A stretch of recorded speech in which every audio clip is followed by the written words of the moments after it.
জান্নাতে কোনো ধর্ষক নাই। জান্নাতে আসিয়ার ঘুমে কেউ ব্যাঘাত ঘটাবে না। শুনেছি নির্যাতনের শিকার হয়ে মৃত্যুবরণ করলে সে শহীদের মর্যাদা পায়। সেই হিসাবে আমাদের বোন আসিয়া শহীদ। আর কুরআনে আল্লাহ তাআলা বলেছেন, শহীদকে তোমরা মৃত বলো না। আসিয়া মারা যায়নি, দুনিয়ার জাহান্নাম থেকে মুক্তি পেয়ে আল্লাহর জান্নাতে চলে গেছে। মহান আল্লাহ তাআলা তাকে ভালো রাখুক। আর যারা এই দুনিয়াটা ওর জন্য জাহান্নাম বানিয়ে দিয়েছিল, তাদের দুনিয়াকে আর আখিরাত দুটাই যেন জাহান্নাম হয়ে যায়। আমরা তো আল্লাহরই, আর নিশ্চিতভাবে আমরা তারই দিকে ফিরে যাব।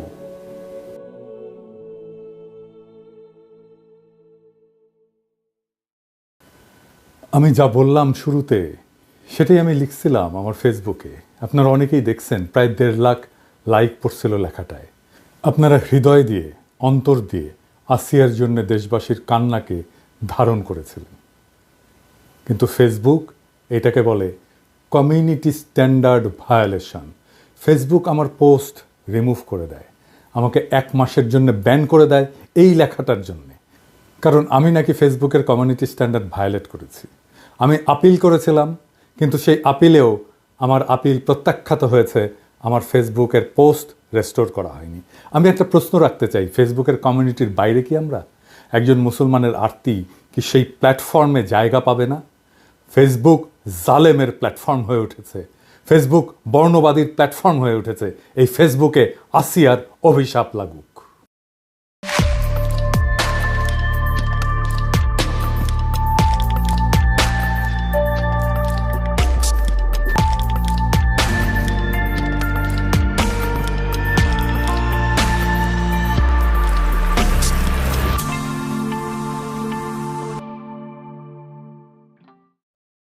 আসেন আমরা আজকের একটা বিশেষ আলাপে আসি।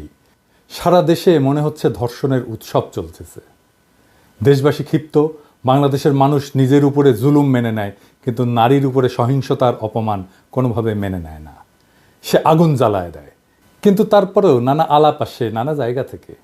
আলাপ আসে পোশাকের শালীনতার। বলা হয় শালীন পোশাক না পরার জন্যেই ধর্ষণ হয়।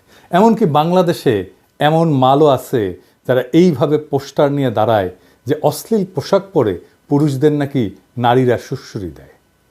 তাই সেইটা তাদের অপরাধ। এডিটর সাহেব, পিছে পোস্টারটা দেখান, এটা হাসিনার আমলে। হাসিনা আমাদের গণতান্ত্রিক অধিকার, ভোটের অধিকার না দিলেও এইসব ফাইজলামির অধিকার ঠিকই দিছিল। এই যে ভাল শুন, তুই যে চর্বি জমাছু, এটা দেখে কত রংধনুর সুরসুরি লাগে তুই জানিস? তোর তো শাস্তি হওয়া উচিত সুরসুরি দেওয়ার জন্যে। তোর তো জেলেত ভরা দরকার। জেলেত গেছু জিন্দগি, হ্যাঁ রে বালশুন, তোর তো দিনে ভ্যাস্তা সার্ভিস দেওয়া লাগবি, দিনে 40 বার। এবার আসেন দেখি ধর্ষণের দায়টা আসলে কার। ধর্ষণের জন্য নারীর পোশাক দায়ী কি না, এই নিয়ে বিতর্ক বহুদিনের। ইসলামে ধর্ষণের জন্য দায়ী একমাত্র ধর্ষক। কিছু কিছু ইসলামপন্থী মতবাদ নারীকে শালীন পোশাক পরার উপদেশ দিয়ে ধর্ষণ প্রতিরোধের উপায় হিসাবে দেখায়। অন্যদিকে বাংলাদেশের মিলিটেন্ট সেকুলাররা বলে আমার শরীর আমার সিদ্ধান্ত, এই বইলা নারীর ব্যক্তিগত স্বাধীনতার উপরে জোর দেয়। তবে এই দুই চরম অবস্থানের মাঝামাঝি যুক্তিসঙ্গত ব্যাখ্যা কি হতে পারে, সেইটাই আজকে আমাদের আলোচনার বিষয়। নারী এবং পুরুষের যৌন সম্পর্ক পৃথিবীর একটা জরুরি এবং গুরুত্বপূর্ণ সম্পর্ক। এই সম্পর্কের মূল বিষয়টা কি? মূল বিষয়টা হচ্ছে কবুলিয়ত, কবুল করা একে অপরকে। সেই জন্যেই বৈবাহিক সম্পর্কে দুইজনকে কবুল বলতে হয়। এখন একজন কবুল করলো না, সে কবুলিয়ত ছাড়া, সম্মতি ছাড়া সে যৌন সম্পর্ক করলো, সেইখানে কি হইল? সেখানে একজনের সম্মতি ছাড়া তার উপরে বল প্রয়োগ করা হলো। এইটা এখন একজনের উপরে আর একজনের জুলুম। এই প্রক্রিয়ায় একজন জালেম আর একজন মজলুম। ঠিক তো? যদি আপনি জালেমকে চিনতে পারেন এই ঘটনায়, তাহলে কে দোষী এই আলাপ আসে কি? আসে না। ঠিক একইভাবে রাজনীতিতে আমরা শাসককে কবুল করি ভোট দিয়ে। সেই শাসক যদি আমার কবুলের তোয়াক্কা না করে, সেটাই জুলুম হয়ে যায়। হাসিনা তাই জালেম, হাসিনা তাই জুলুম করছে আমাদের উপরে। বোঝা গেছে ব্যাপারটা? আপনাকে বিষয়টা দেখতে হবে জালেম এবং মজলুম এই কনসেপ্ট দিয়ে। তাহলেই বুঝবেন কার দোষ। এই প্রশ্নটা এখানে আসে না যদি আপনি জালেমকে চিনতে পারেন। তো এই সামাজিক বিতর্কে ইসলামের নানা বিধানের প্রশ্ন আসছে, নানা বিজ্ঞ আলেম নানা মত দিতেছেন। আমার ফেসবুকে এসে অনেকে বলতেছে আপনি কেন এটা নিয়ে কথা বলেন না। আমি ইউজুয়ালি এই ধরনের বিষয় নিয়ে কথা বলি না, আপনারা জানেন আমি ধর্মীয় বিষয় নিয়ে কথা বলি না। আমার গুরুজন গৌতম দাস বলতেন যে কখনো কোনো ধর্মের কোনো বিষয় নিয়ে ব্যাখ্যা দিবেন না, কারণ আপনার ব্যাখ্যার পাল্টা একটা ব্যাখ্যা থাকবেই। এইভাবে নানা ফেরকা তৈরি হয়। কথা সত্য, আবার এটাও সত্য যে সমাজে যদি একটা বিতর্ক তৈরি হয়, সেইখানে সমাজের একজন বিবেকবান মানুষ হিসেবে সেখানে কিন্তু কিছু বলার থাকে, কিছু মতামত থাকে। তো আমি আমার হাসপাতালের টাইমে পবিত্র কোরআন আর হাদিস থেকে পড়লাম এই সমস্ত বিষয়গুলো নিয়ে।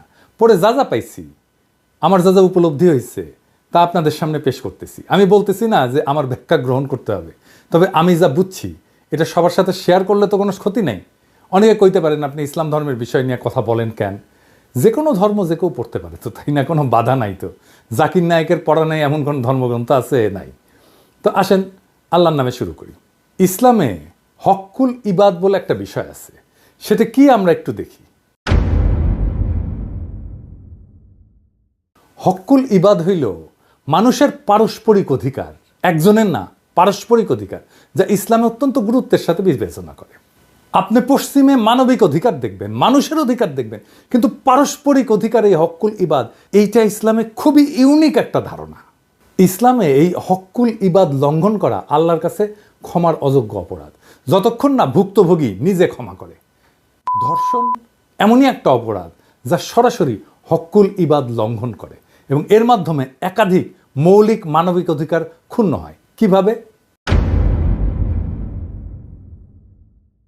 এক নাম্বার, ধর্ষণ মানুষের ইজ্জত এবং সম্মানের লঙ্ঘন করে।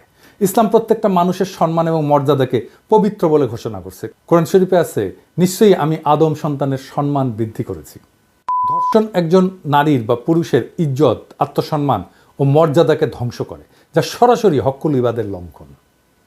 দুই নাম্বার, ধর্ষণ জুলুম। আমরা আগে দেখলাম এবং ইসলামে জুলুম হারাম। জুলুম মানে অন্যায়ভাবে কারো অধিকার হরণ করা।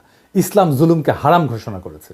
হে আমার বান্দারা, আমি নিজের উপরে জুলুম হারাম করেছি এবং তোমাদের মধ্যেও তা হারাম করেছি, সুতরাং তোমরা একে অপরের প্রতি জুলুম করো না।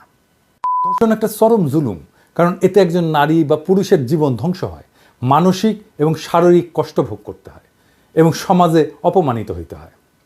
তিন নাম্বার, ধর্ষণ একজন মানুষের শারীরিক এবং মানসিক নিরাপত্তার অধিকার লঙ্ঘন করে। ইসলামে জীবনের নিরাপত্তা এবং মানসিক শান্তি প্রত্যেক মানুষের মৌলিক অধিকার। কোরআনে বলা আছে, তোমরা কোনো ব্যক্তিকে অন্যায়ভাবে হত্যা করো না, আল্লাহ এটাকে হারাম করেছেন। যদিও ধর্ষণ সরাসরি হত্যা নয়, তবে এটা একজন মানুষের জীবনের মান সম্মান ধ্বংস করে দেয়, মানসিকভাবে তাকে হত্যা করে। চার নাম্বার, ধর্ষণ নারীর মালিকানার অধিকার লঙ্ঘন করে। ইসলামের প্রতিটি মানুষের নিজের শরীরের উপরে অধিকার আছে। পবিত্র কোরআনে বলা আছে, তোমরা ব্যভিচারের কাছে যেও না, নিশ্চয়ই এটি অশ্লীল কাজ এবং অত্যন্ত নিকৃষ্ট পথ। ধর্ষণ শুধু ব্যভিচার না, এটা জোরপূর্বক শরীরের অধিকার কেড়ে নেওয়া। ইসলামে কাউকে বাধ্য করে যৌন সম্পর্ক স্থাপন করা সম্পূর্ণ নিষিদ্ধ এবং এইটা সরাসরি জোর জবরদস্তি এবং নারীর নিজস্ব অধিকারের লঙ্ঘন। পাঁচ নাম্বার, ধর্ষণ ইসলামের ন্যায় বিচারের নীতি ভঙ্গ করে। ইসলামের ন্যায় বিচার প্রতিষ্ঠা করা বাধ্যতামূলক।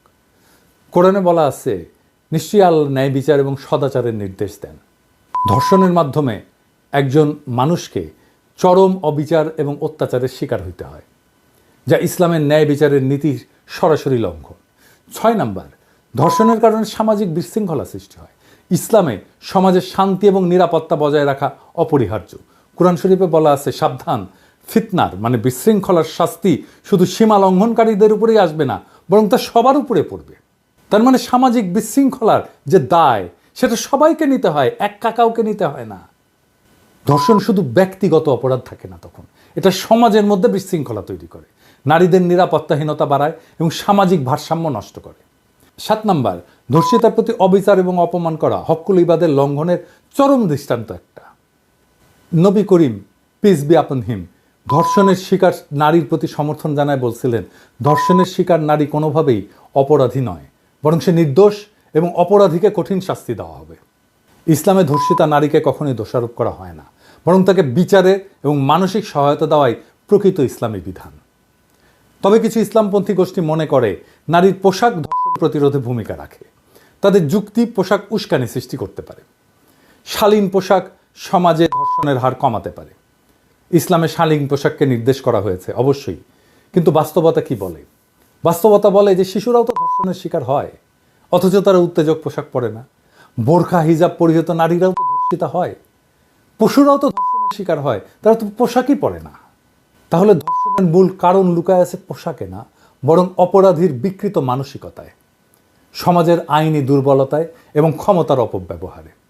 আবার উল্টা দিকে মিলিট্যান্ট সেকুলাররা মনে করে যে প্রত্যেকটা মানুষের শরীরের উপরে তার নিজস্ব অধিকার আছে, নারী যা ইচ্ছা তাই পড়তে পারবে বা করতে পারবে। রাষ্ট্র বা সমাজের হস্তক্ষেপ এখানে অগ্রহণযোগ্য। আপনি কি যা খুশি তাই পড়তে পারেন? আসলেই পারেন? পারেন? পারেন না তো। আপনি কি লুঙ্গি পরে ঢাকা ক্লাবে ঢুকতে পারবেন? পারবেন না। নেংটি পরে আপনি সোনারগাঁ হোটেলে ঢুকতে পারবেন? পারবেন না। জোকার সেজে কি অফিসে যেতে পারবেন? পারবেন না। বিকিনি পরে কি বিয়ার অনুষ্ঠানে যাইতে পারবেন? পারবেন না। হাফ প্যান্ট পরে কি জানাজার নামাজে দাঁড়াইতে পারবেন? পারবেন না। পায়জামা পাঞ্জাবি পরে কি আর্মির ডিউটি করতে পারবেন? পারবেন না। তো আপনি তো যা খুশি তাই পড়তে পারেন না, এখনই পারেন না। আপনি একটা পোশাক পরবেন বুঝলাম, কিন্তু ওই পোশাক তো দেখবে হাজার হাজার মানুষ। আপনি পোশাকটা তো পরছেন অন্যরা যেন দেখে, তাই তো। আর যারা দেখবে তাদের কোনো ভূমিকা নাই, তাদের কোনো মতামত নাই, এটা হইতে পারে? সেই জন্যে আমাদের সমাজে একটা শ্লোক আছে যে নিজ খুশিতে খাও, পর খুশিতে পড়ো। আমাদের শরীরের উপরে আমাদের আংশিক কর্তৃত্ব আছে, পূর্ণ কর্তৃত্ব নাই। পুরুষ বা নারীর শরীরের উপরে তার অধিকার আছে, কিন্তু সেটা সীমাহীন না। ব্যক্তি স্বাধীনতা থাকতে হবে, কিন্তু সেটা সামাজিক নীতির সাথে সামঞ্জস্যপূর্ণ হতে হবে। স্বাধীনতা মানে তো যা খুশি তা করা না। সমাজ এবং রাষ্ট্রের কিছু বিধান মেনে চলতে হবে। যেমন ধরেন, নিরাপত্তার জন্য তো আমরা ট্রাফিক আইন মেনে চলি। হক্কুল ইবাদ মানে একার অধিকার না, কিন্তু পারস্পরিক মানবিক অধিকার, এটা মাথায় রাখবেন। আর একজনের অধিকারকেও আপনাকে রক্ষা করতে হবে। এই মিলিটেন্ট সেকুলাররা এইখানে এসে সমস্যা করে। সে নিজের অধিকারের কথা বলে, আর একজনের অধিকারের কথা ভুলে যায়। কিন্তু ইসলামে আপনার দুইজনের অধিকারের কথাই মাথায় রাখতে হবে। এটাই হক্কুল ইবাদ। শরীরের উপরে আংশিক কর্তৃত্বের যৌক্তিকতা কি, এটা দার্শনিক ব্যাখ্যা কি, আসেন এটা একটু বুঝে দেখি। যদি মানুষের শরীরের উপরে পূর্ণ অধিকার থাকে, তাহলে তো আত্মহত্যা করা বা মাদক গ্রহণ বৈধ হতে হবে। তাই ব্যক্তির শরীরের উপর কিছু সীমাবদ্ধতা থাকা উচিত। ব্যক্তির স্বাধীনতা এবং সমাজের স্বার্থের মধ্যে ভারসাম্য দরকার। এটাই সামাজিক চুক্তি। এই সামাজিক চুক্তি ছাড়া সমাজ, রাষ্ট্র কিছুই চলে না। তাই রাষ্ট্র কিছু বিধি তৈরি করতে পারে, সমাজও কিছু বিধি তৈরি করতে পারে। সমাজের বিধিটা আসে ধর্ম থেকে। অনেকে ধর্ষণের কঠোর শাস্তির কথা বলছেন, আসেন এই প্রসঙ্গে একটু আলাপ করে নিই। কেবল কঠোর শাস্তি কোনো অপরাধ কমায় না। অপরাধ বিজ্ঞানের গবেষণায় দেখা গেছে যে শাস্তির নিশ্চয়তা, অর্থাৎ অপরাধী ধরা পড়বে এবং শাস্তি পাবে এই সম্ভাবনা যদি থাকে, সেটা অপরাধ প্রতিরোধে শাস্তির কঠোরতার চাইতে বেশি কার্যকর। 2001 সালে পল জেন্ড্রা উনি একটা গবেষণা করছিলেন। অনেকগুলো গবেষণা মিলে 50টা গবেষণাকে মিলে একসাথে উনি দেখছিলেন যে কি পাওয়া গেছে। এটাকে মেটা অ্যানালাইসিস বলে আর কি। তো এখানে প্রায় 3.5 লক্ষ অপরাধীর তথ্য বিশ্লেষণ করা হয়েছিল। গবেষণায় দেখা গেছে যে দীর্ঘ কারাদণ্ড অপরাধের পুনরাবৃত্তি কমায় না। বেশি দিন জেলে থাকলে সে তার অপরাধ প্রবণতা কমে না, বরং কিছু ক্ষেত্রে এর ফলে অপরাধী আরও বেশি পুনরায় অপরাধে জড়ায় পড়ে। এছাড়া মৃত্যুদণ্ডের কার্যকারিতা নিয়েও গবেষণাগুলো স্পষ্ট না। পৃথিবীর অনেক দেশে মৃত্যুদণ্ড আছে, অনেক দেশে আবার নাই। তো যেই দেশে মৃত্যুদণ্ড আছে এবং যেই দেশে নাই, এই দেশগুলোর তুলনামূলক গবেষণা থেকে দেখা গেছে যে এটা ধর্ষণ বা হত্যার মতো গুরুতর অপরাধ কমানোর ক্ষেত্রে কার্যকর প্রমাণিত হয়নি, গবেষণায় প্রমাণিত হয়নি। যেই দেশে বিচারহীনতা থাকে, ইনসাফ না থাকে, সেই দেশে শাস্তিকে যতই কঠোর করা হোক না কেন, অপরাধ কমবে না। কারণ অপরাধী যে সে তো জানে যে সে পার পেয়ে যেতে পারে তার ক্ষমতা দিয়ে, তার টাকা দিয়ে। কঠোর শাস্তির চাইতে দরকার নিশ্চিত বিচার এবং ইনসাফ। আজ আমরা আসিয়ার গল্প শুনছি, আমরা দেখছি কিভাবে এই সমাজে জুলুম তার শিকার বিস্তার করছে। কিন্তু আমরা থেমে থাকবো না, আমরা এই অন্ধকারের বিরুদ্ধে আলো জ্বালাবো। কারণ সত্যের পথে চলতে হলে ভয় পেলে চলে না। অন্যায় দেখেও চুপ থাকা মানে সেই অন্যায়ের অংশ হয়ে যাওয়া।